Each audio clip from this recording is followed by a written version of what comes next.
Bueno, hoy estamos que es acerca de herramientas de economía. Así que compartimos pantalla, vamos al PowerPoint y está. Con lo que nosotros comenzamos es una definición, una de las tantas definiciones de economía, de las más conocidas de las definiciones del libro. Básicamente, la economía es el estudio de los procesos de extracción, producción, intercambio, distribución y consumo de bienes y servicios. Cuando nosotros hablamos de bienes y servicios, por supuesto que estamos hablando si son corpóreos o no. Cuando hablamos de un producto, nosotros siempre va a tener una forma corpórea. Cuando hablamos eventualmente de servicios, de lo que estamos hablando son de aquellos servicios que se brindan a terceras personas, pero que no tienen una forma corpórea, que se hacen en forma específica, en forma especial. No es el tema ver las diferencias entre producto y servicio, ¿no? Pero simplemente que está abarcando a todas las actividades que el ser humano puede desarrollar. Y cuando habla de proceso de extracción, producción, intercambio, distribución y consumo, está hablando de todo justamente lo que los seres humanos hacemos. Nosotros extraemos de la tierra las materias primas. A través de procesos de producción la transformamos de materia prima en producto. Después viene el intercambio, que es la comercialización, la distribución, nuevamente otra parte de la comercialización, y finalmente se consumen. Bienes y servicios finales y bienes y servicios intermedios. Aquellos intermedios se denominan que para una industria es el producto final, pero no se puede consumir así como está, sino que va a formar parte de un proceso productivo más amplio en el cual se va a dar otra forma. Un ejemplo sencillo podemos ver nosotros en las industrias metalúrgicas. Las metalúrgicas, las básicas, las que trabajan con altos hornos, lo que están agregando a su alto horno básicamente es carbón y mineral de hierro. Y a partir de allí sacan el herrabio. Para ellos la materia prima es carbón y mineral de hierro, y el producto terminado para ellos es el herrabio, que para nosotros no sirve para nada. Después están las metalúrgicas de segundo orden que compran ese herrabio ya seco, lo vuelven a calentar, lo vuelven a transformar, lo comienzan a refinar y lo transforman en hierro. Y hay otras que compran hierro para transformarlo en acero. Y después están otras que compran el acero ya en lámina, ya laminado, para hacer las cosas que nosotros utilizamos. O sea que fíjense que de la primera industria hasta la última que lo utiliza pasan varias. Lo que para uno es producto final, para otro será un insumo. Pero el consumo recién llega cuando llega a nosotros y nosotros le damos uso. Y cuando hablamos extracción y producción, tenemos todo eso en el medio y el intercambio y la distribución también. Y el consumo final de bienes y servicios nuevamente, dado por nosotros cuando estamos comprando esos productos, esos servicios y los utilizamos. También Robbins dice que la economía es la ciencia que estudia la conducta humana. Esto es muy importante porque ya nos está diciendo de esta forma que estamos hablando de una ciencia social cuando hablamos de economía, como una relación entre fines y medios escasos. Y esto es otro algo fundamental que está diciendo Robbins, que estamos trabajando con bienes escasos que tienen usos alternativos. Alternativo significa que una misma materia prima se puede utilizar para 2, 3 o más cosas distintas. Y por supuesto que va a ser de alguna forma el mercado el que asigne las proporciones que vamos a utilizar para cada cosa. Esta definición que estuvimos viendo corresponde más a la micro, ya que en concepta tiene un concepto global de cómo las sociedades utilizan los escasos recursos para producir bienes con valor.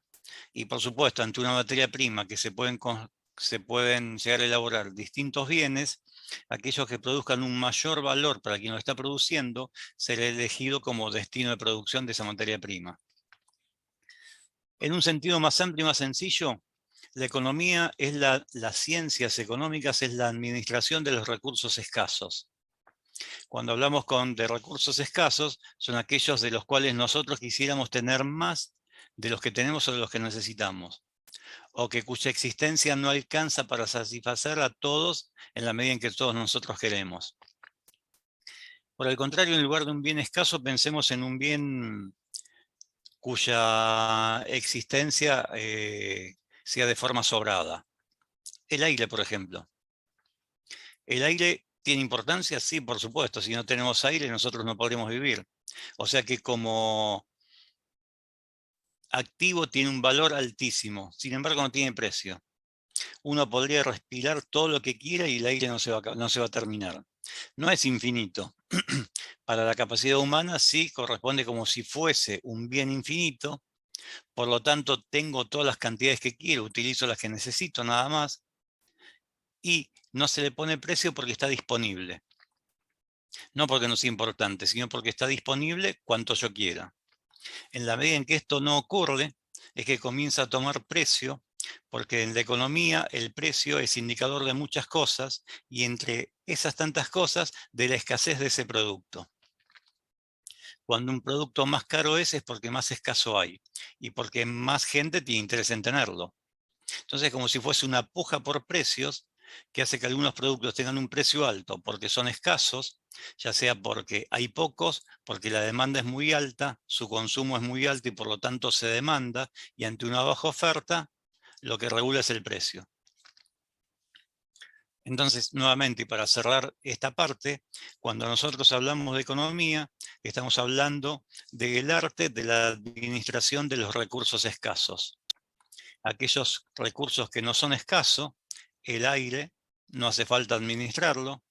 Aquellos que no alcanzan para todos en la medida en que nosotros desearíamos tenerlos, entonces esos hay que administrarlos. Bueno, estamos hablando de la escasez, de la sensación de falta o carencia de productos.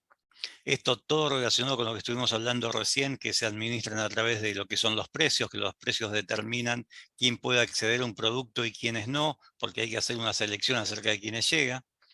Y que cuando estamos hablando acerca de la falta o carencia, esto nos lleva inmediatamente a nosotros a pensar la sociedad como una pirámide de Maslow, una pirámide de las necesidades de Maslow.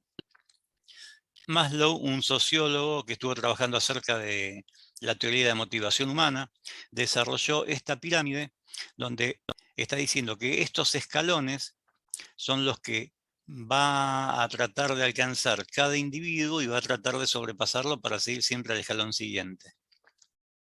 Que las necesidades más básicas, las fisiológicas, están en primer orden. Estas son las de comer, las de tener cierto grado de libertad, las de hoy en la sociedad actual, la de poder trabajar. Las necesidades de seguridad, cuando nosotros alcanzamos estas básicas y las satisfacemos, aparecen las de seguridad.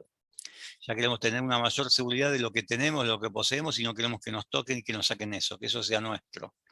Queremos tener seguridad y tranquilidad de salir a la calle. Entonces las necesidades cambian. Que cuando satisfacemos estas dos vienen las sociales. Las sociales, entre otras cosas, es el reconocimiento. Es poder ser parte de, poder estar en clubes sociales, poder integrar asociaciones, organizaciones, no solamente con fines laborales, sino también que viene a complementar toda la parte humana del ser humano que necesita relacionarse con los demás. Cuando hablamos de la parte de relacionarse con los demás, estamos en las necesidades, en cubrir nuestras necesidades sociales. Las de estima, esta es de reconocimiento. Si nosotros creemos que somos buenas personas, que hacemos bien las cosas, queremos también que se nos reconozcan. Esas son las necesidades de estima. Y las de autorrealización son mucho más importantes, elevadas, y si quisiésemos simplificar este concepto, si quisiésemos simplificarlo, estaríamos diciendo que nosotros estamos satisfechos, contentos y orgullosos de nosotros mismos, de lo que hacemos, de lo que hicimos y de lo que logramos. Cuando alcanzamos ese nivel de paz interior, si quieren verlo, estaríamos por aquí arriba. Pero obviamente no puedo tener esto, ni necesidad de estima, ni social, si no tengo trabajo, si estoy pasando necesidades, si no tengo techo. Obviamente que todas estas necesidades son secundarias a esta. ¿Sí? Entonces la pirámide es porque llegamos al primer escalón, pasamos al segundo, al tercero, y así vamos continuando. Cuando nosotros estamos pensando en lo que era la sociedad allá en el fines del 1700, principios del 1800, cuando nosotros lo analizamos de un aspecto social y económico, no de un aspecto histórico, sino de un aspecto social de cómo se vivía, En ese momento hacía cientos de años que las grandes ciudades del mundo estaban sitiadas por el hambre. Sitiadas por el hambre significa que las ciudades que tenían 100.000 habitantes, tenían 100.000 habitantes desde hacía 200, 300 años.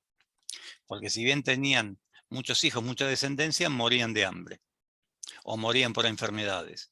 Por lo tanto, a pesar de que las proles eran abundantes, los que quedaban, los que sobrevivían eran muy poquitos. Y sitiados por el hambre porque no había más para comer, no había más recursos. Eso se rompió y fíjense que estamos en las básicas. No tenían, en el 1700 era escasa la vestimenta, era escasa la comida, y no existía seguridad. Entonces era un mundo muy complejo para vivir. Cuando vino la revolución industrial, lo primero que hizo la revolución industrial fue acercar una cantidad de bienes a una mayor masa en los cuales a través de su trabajo podían alcanzar a obtener estos bienes. Esto fue avanzando y cuando llegamos a principios del 1900, estas ya estaban satisfechas en el mundo más avanzado, digamos, en aquellos países que estaban más a la cabeza, estaban satisfechas y empezaron a aparecer estas necesidades de conservar lo que los obreros habían obtenido, lo que habían conseguido. Y una vez que consiguieron satisfacer esto, el reconocimiento social. Cuando llegamos a esto, el reconocimiento social y este tipo de necesidades que ya son más intrínsecas al ser humano y no al individuo que está trabajando, aparecieron otros problemas en la sociedad que se fueron desarrollando y fueron teniendo otra solución. Pero digo, fuimos avanzando en la pirámide cada vez más arriba. Esto les puede parecer en muchos casos que estamos hablando de cosas distintas, ¿no? Que no tienen una relación lineal una con otra. Si piensan eso, tienen razón. Como en esta parte estamos viendo herramientas, estamos viendo conceptos básicos, vamos a ver algunas leyes de la economía que después nos van a comenzar a servir para aplicar cuando veamos los otros temas. Esto tómenlo como una introducción, donde puede hacer que entre una filmina y otra no existe una relación muy palpable. Les digo porque salimos de hablar de las pirámides de las necesidades humanas y ahora pasamos a algunos conceptos alternativos en los cuales se define economía. Economía del bienestar. Esta economía del bienestar es la que surgió luego de la Segunda Guerra Mundial, donde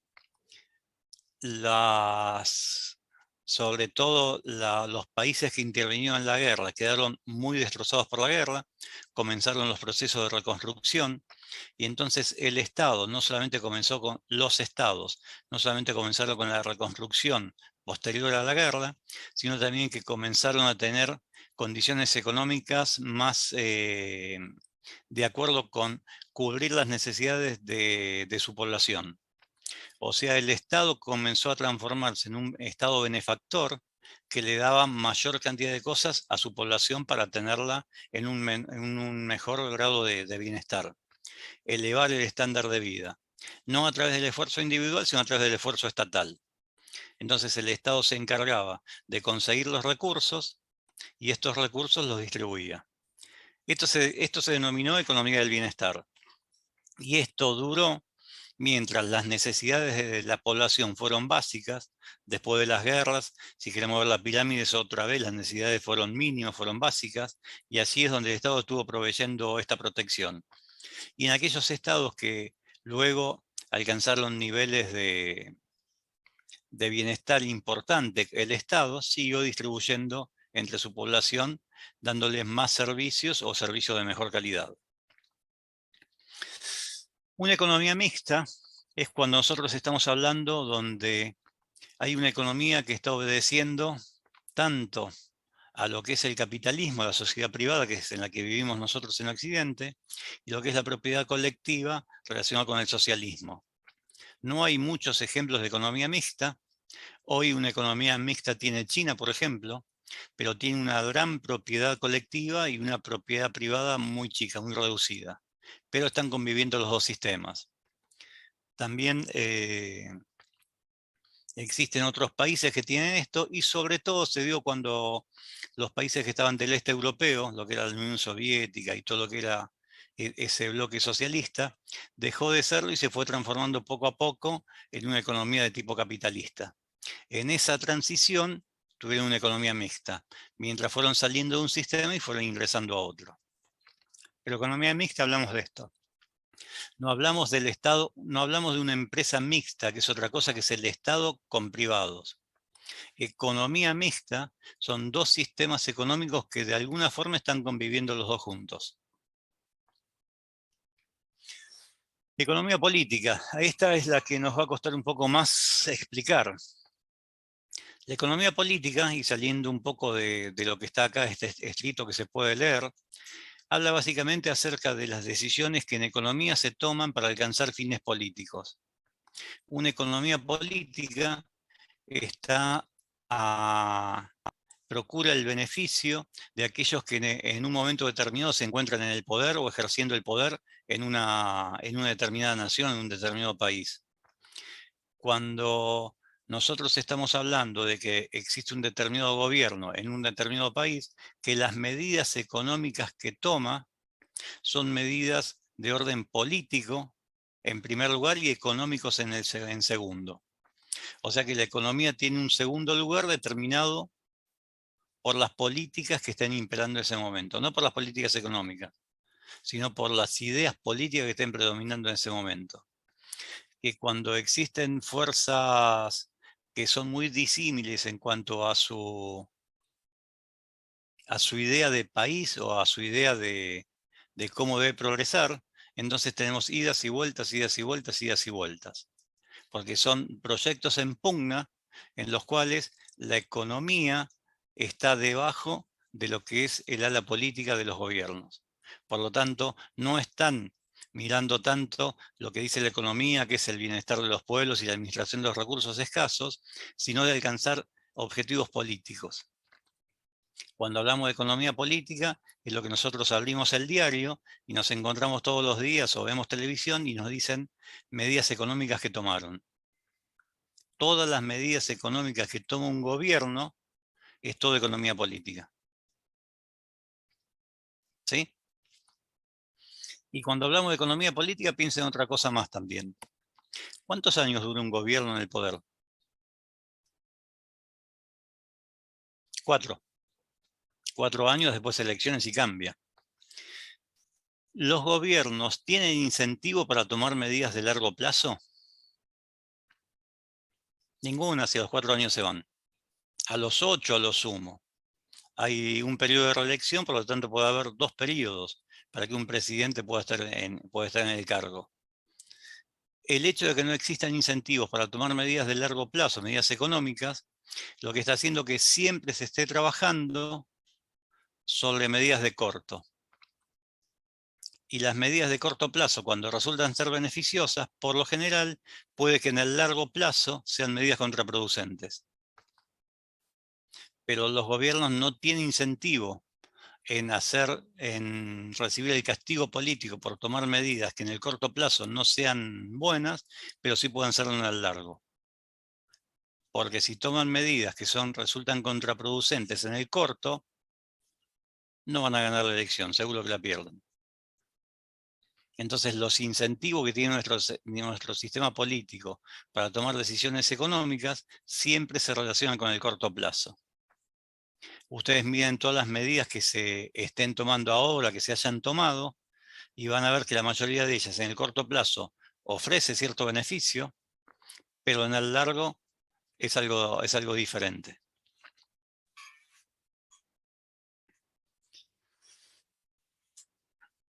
Economía sumergida es toda aquella actividad económica que está al margen de los controles legales y tributarios. De los controles legales que está fuera de la ley, tributario, economía, lo que conocemos economía en negro, ¿sí? Que no paga ningún tipo de impuestos. Dentro de esto nosotros podemos ver lo que es la economía informal, que es aquella intercambio de bienes y servicios que se hace para la evasión impositiva, para no pagar impuestos, de estar en negro. Y acá vamos, por ejemplo, desde la venta ambulante a aquellas empresas que toman o aquellas organizaciones que toman personal en negro para trabajar. Todo ese grupo de gente está dentro de actividades lícitas, simplemente lo que no están cumpliendo es con su aspecto tributario y su aspecto legal, pero no de legalidad, sino que no cumplen las normas como para ser una empresa común. En muchos casos no son empresas y están funcionando como tal, por ejemplo. Pero su actividad, lo que están desarrollando es lícito, está dentro del campo de lo lícito. Y se entiende como economía subterránea aquello que es también como mercado negro, pero que es la producción e intercambio de bienes y servicios de manera clandestina o ilegal. Acá ya estamos hablando de ilegalidad. Cuando hablamos de ilegalidad, acá, por ejemplo, hablamos del comercio de armas. Por ejemplo, estamos hablando del comercio de drogas. Todas estas actividades que son consideradas ilegales, independientemente de que puedan ser también objeto de otras características como que no sean las actividades que harían las personas de buena fe, ¿sí? Entonces, todo aquello que está dentro de la ilegalidad, estamos hablando de la economía subterránea. Y la informal simplemente porque no está formalizada. No está formalizada ante el Estado en que cuanto que no cumple los requisitos que el Estado está imponiendo. Y que básicamente el objetivo es la evasión impositiva. Llegamos a dos grandes divisiones de la economía que es muy interesante interpretar. Lo que es la microeconomía y lo que es la macro. Cuando hablamos de microeconomía, el nombre micro se refiere a pequeño, o sea que es la pequeña economía. La microeconomía trata de hablar acerca de los agentes económicos en términos mínimos. Habla acerca de la empresa, habla acerca del consumidor, habla acerca de todo lo que se hace en pequeñas unidades económicas. Si nosotros sumamos estas pequeñas unidades económicas y las medimos a nivel país, nos vamos a encontrar con la macroeconomía. La macroeconomía analiza las variables a nivel agregado. En economía, agregado significa sumado. Si nosotros estamos hablando, por ejemplo, de la producción del mercado de las verduras, entonces a nivel microeconómico podría llegar a ser la de los productores.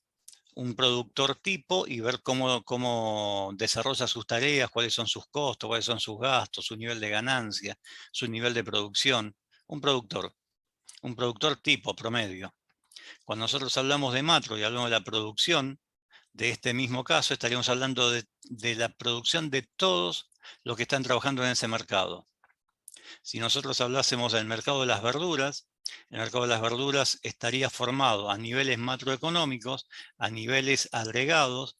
Estamos hablando de quienes la producen en el campo, de quienes la transportan, de quienes las reciben en Buenos Aires y pasan del mayorista al minorista, o sea, los mercados centrales, de cómo llegan las verdulerías y de los consumidores que las compran. Todos esos agregados, sumados, sería en ese caso, cuando hablamos de la macroeconomía, por ejemplo, el mercado de las verduras. Si hablamos del mercado de los televisores, serán aquellos que importan televisores, aquellos que producen televisores, aquellos que están en su cadena de comercialización y transporte, y aquellos que los consumen. Todos esos que siempre están comprando y vendiendo o trabajando con televisores forman parte del mercado de los televisores. Y es una variable agregada.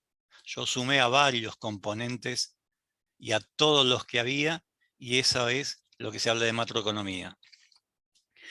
Macroeconomía son los temas que nosotros vamos a estar tratando, porque son los temas más interesantes y son los que vemos siempre en televisión de la cual están hablando. Macroeconomía, las variables que vamos a analizar nosotros, es por ejemplo inflación.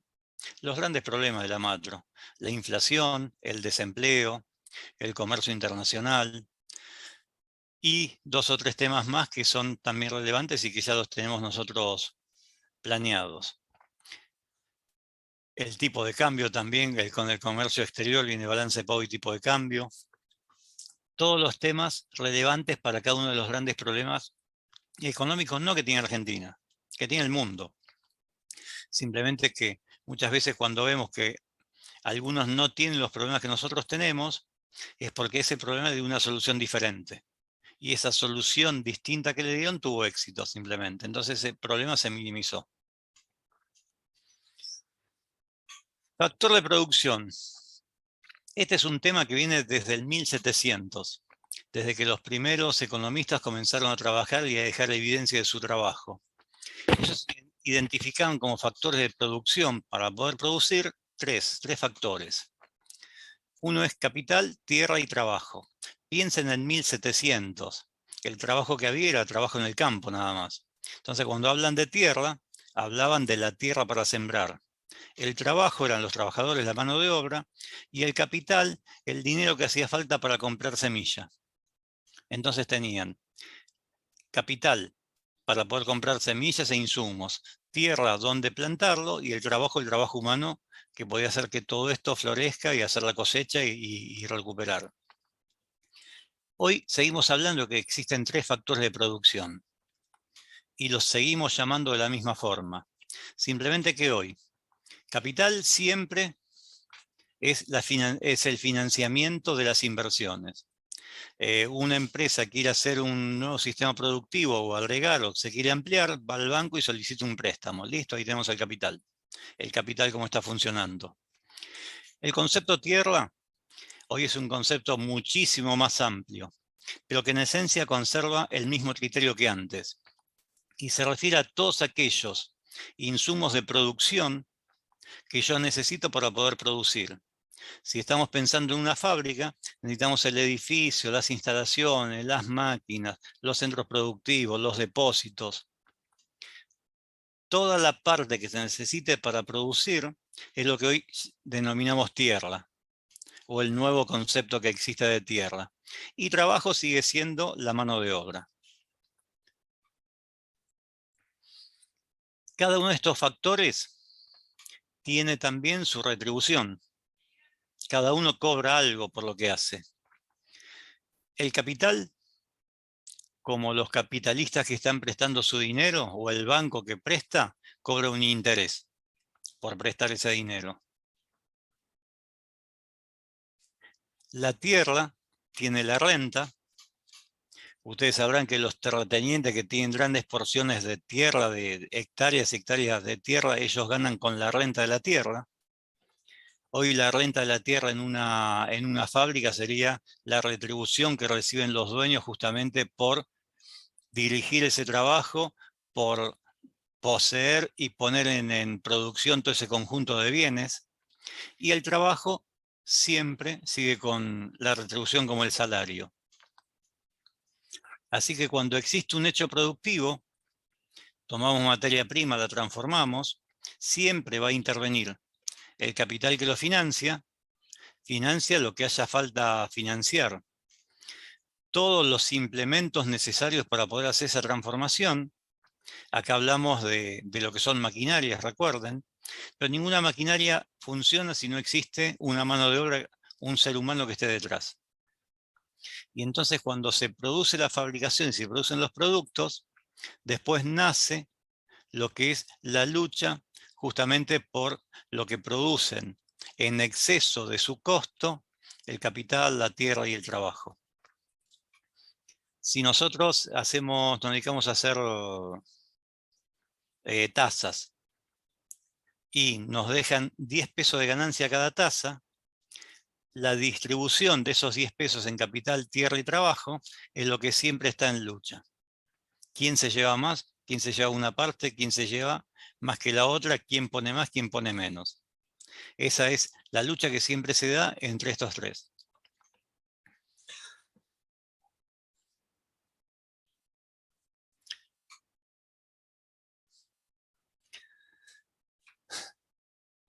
Pasamos a otro criterio, otro concepto, muy interesante en economía.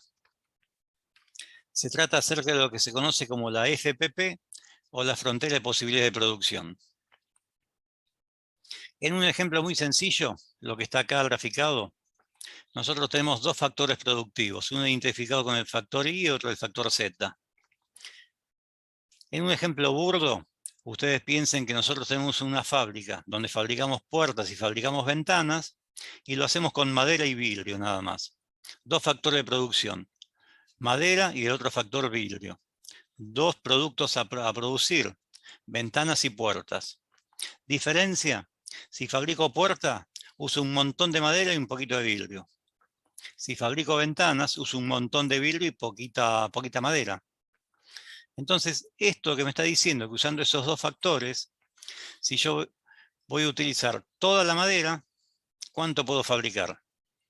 Si utilizo todo el vidrio, ¿cuánto puedo fabricar?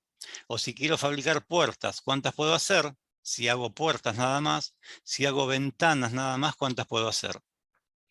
Y de los máximos de cada uno, lo que termina surgiendo cuando empezamos a ver distintas cantidades de producción, ¿cuál es el máximo que se puede hacer utilizando el 100% de los recursos disponibles? Si yo tengo cantidades iguales de vidrio y de madera, seguramente si quiero hacer puertas voy a hacer muy pocas, porque es casi todo madera. Si quiero hacer ventanas nada más, me va a sobrar un montón de madera, porque voy a utilizar todo el vidrio, que lleva gran cantidad, y madera lleva poca. Entonces, ninguna de esas dos producciones son las más eficientes. Va a haber una que va a estar acá en esta frontera, que es la utilización de la máxima cantidad de recursos, y a esa frontera, la máxima cantidad de productos que yo puedo hacer, dadas las cantidades que yo tengo de madera y de vidrio, ¿cuánto es lo máximo que puedo hacer? En distintas combinaciones. Eso es lo que se conoce como la producción eficiente o la frontera de posibilidad de producción. Más allá, no existe nada. No tengo materia prima para seguir trabajando. Esta producción, estos niveles es inalcanzable. Y que si estoy por debajo de esta línea, o sea, me sobra madera o me sobra vidrio, estoy en producción ineficiente. Entonces, nuevamente, la idea de la frontera de posibilidad de producción es lo máximo que una entidad puede llegar a producir dados los insumos que tiene disponibles. Si nosotros hablamos de un campo que tiene 100 hectáreas y tiene semillas para sembrar 100 hectáreas y las usa todas, estaría en su producción eficiente, alcanzaría el máximo. Si tiene menos hectáreas y le sobra semilla, no va a utilizar todas las semillas que tiene, está desperdiciando una parte. Si la cantidad de hectáreas supera la cantidad de semillas que tiene para sembrar, va a haber campo que no se va a sembrar. Va a resultar en producción ineficiente. Y no puede obtener el doble de producción porque es inalcanzable, está fuera de las posibilidades por lo que tiene disponible para realizar. Así que la frontera es lo máximo que se puede hacer, lo máximo dado los insumos disponibles. Y cuando hablamos de insumos disponibles, vuelvo hacia atrás, más hacia atrás, y son aquellos que están representados por el capital, la tierra y el trabajo nuevamente. Esto está lo que les estuve comentando, y esto viene a responder una pregunta acerca de si yo tengo una frontera de posibilidad de producción, ¿cómo puedo hacer para extenderla? Bueno, esto es fácil, esto es relativamente sencillo. Si yo quiero extender mi frontera a esta frontera, necesito aumentar los dos recursos, necesito tener más de los dos.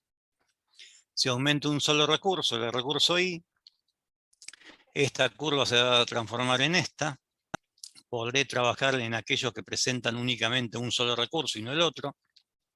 Si yo voy a tener más de X, madera, entiéndase, que Y, podré fabricar más puertas que antes. Pero más ventanas no, porque el vidrio se me acabó. ¿Sí?